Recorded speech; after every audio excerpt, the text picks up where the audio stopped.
Hello, I'm Jeff from EPAS Performance, and I'm here to present you our C1 electric power steering kit. The kit is composed of our electric motor, our pre-wired control module with the wiring harness, all the couplers required to do the install, and the installation manual. This is one of our more challenging kits to install. It will require knowledge and some tools. Now Jim will show you how to install it. Hi, my name is Jim. I'm here to show you how to do this install. First order of business, we've got to take the steering wheel off, turn signal assembly out.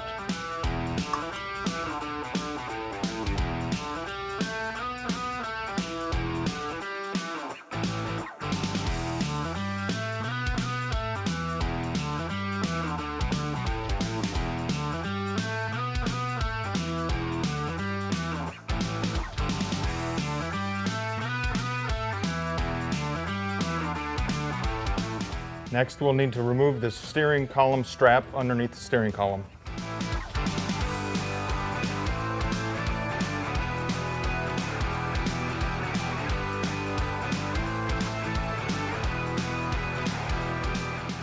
Moving on, we're going to go underneath the car, remove the lower half of the steering column and pitman arm.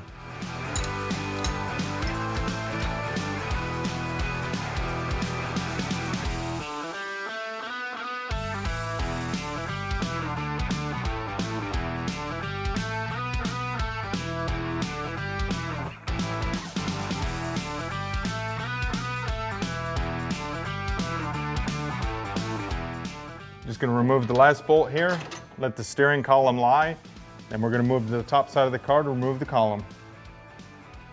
Next, you'll need to remove the hood to make clearance for the steering column to come out.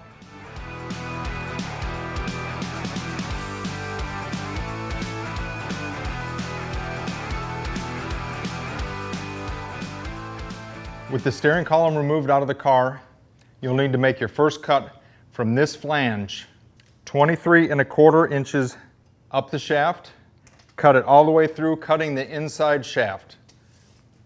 You'll need to disassemble the whole steering gear, and you'll need to cut 5/8 inches off this lower shaft, and then make a double D.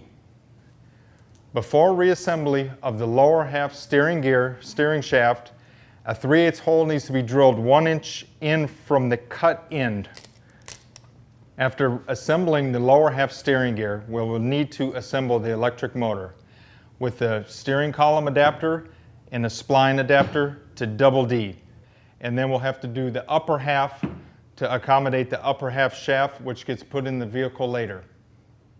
When you receive the electric motor, these two adapters, the spline and double D adapter and this input shaft, will come with set screws. They need to be removed to be replaced at a later time.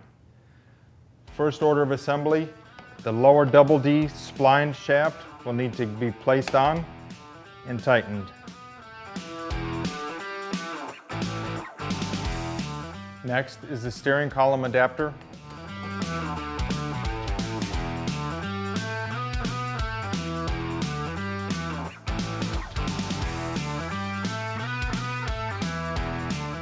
Then we move to the other side of the electric steering motor and assemble the other adapter.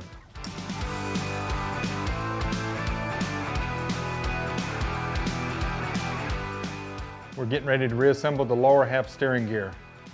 First, we take our shaft that we just made our double D on, reinsert the bearing, insert it into the steering column, and the back half bearing retainer. We'll have to set preload.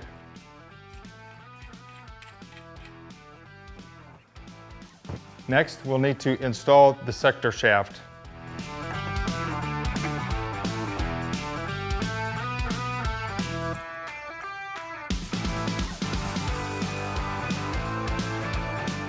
Now we are going to reinstall the steering shaft and steering box.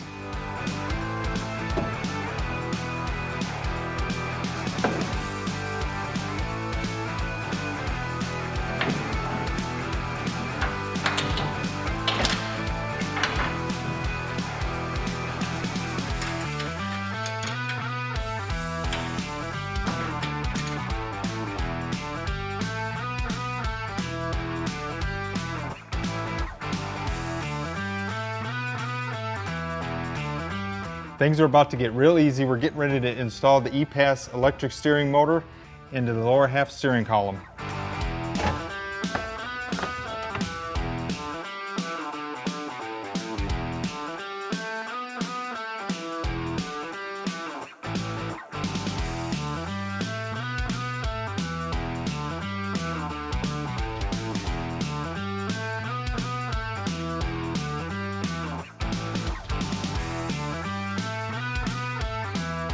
Now we're going to install 2 set screws inside the 3/8 hole that we drilled on the bottom side of the steering column.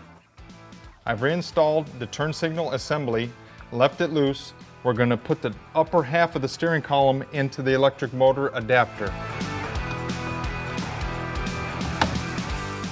And then tighten the set screws. We're getting ready to install the band clamp on the steering column.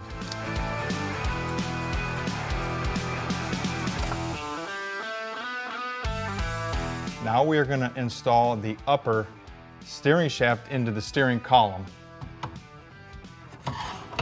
Now that we've installed the upper steering shaft into the steering column, there's 2 set screws that are in this opening down here.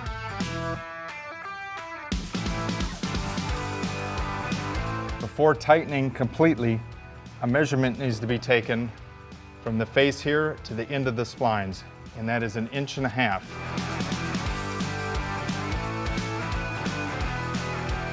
Once we've achieved the 1.5 inches, we need to tighten up the 2 set screws.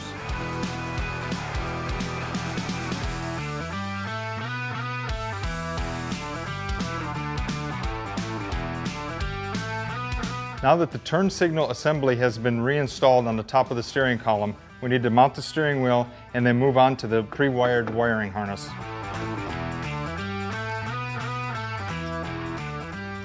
Now that we installed the steering column and electric motor, we need to install the module. The module has electric output, which runs to the electric motor. We have battery in, which is going to end up hooking to the terminals on the battery. Signal going to the top of the electric motor, ignition hot, and feedback control. Our control module we mounted behind the center console, free of obstructions, and that suited us just fine. This is the battery wiring harness coming out of a 5/8 inch grommet. We're going to go ahead and hook it up to our battery terminals down here. We're going to go in and turn ignition hot, and we should hear a click from the module. Now that I've made it back to the driver's seat, we're going to give ignition hot and listen for the click. Now we can go cruising. Thank you very much. Thank you for purchasing our electric power steering kit from EPAS Performance. We hope this video has been helpful for your install, and we hope you enjoy it for many miles to come.